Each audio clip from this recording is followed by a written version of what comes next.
नमस्कार पब्लिक. आज आम्हाला जास्तच बोर होत होतं मोहन आणि मी ग्राउंडमध्ये आलो आणि 10-15 मिनिटं टाइमपास करत होतो. तेवढ्यात नाईट झाली. मग आम्हाला जायचं होतं अल्फा कंपनीकडे. ते का बरं माहिती का, आज माझा पेमेंट होणार होता. मग फायनली भाऊ आपला पेमेंट होऊन गेला.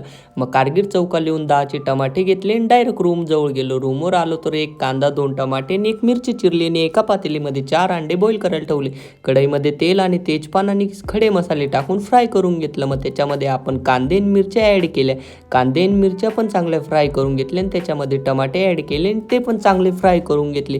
मग काय भाऊ, त्याच्यामध्ये अद्रक लसणचं पेस्ट टाकलं आणि ते पण चांगलं फ्राय करून घेतलं. ते फ्राय झाल्यानंतर त्याच्यामध्ये सगळे मसाले टाकले आणि पाणी टाकलं आणि थोडा वेळ उकळू दिलं. आणि तांदूळ जरा आज चांगले जाणले होते. मग काय त्याच्यामध्ये तांदूळ आणि सगळे एक टाकून दिले आणि 10-15 मिनिटं वेट केली शिजण्याची. मग फायनली भाऊ आपली बिर्याणी बनून तयार होती. मग काय बसलो जेवणाला आणि आज जरा खतरनाकच बनलेली होती. मग काय आज जरा जेवणाला मजा येणार होती. मग भेटू नेक्स्ट ब्लॉग.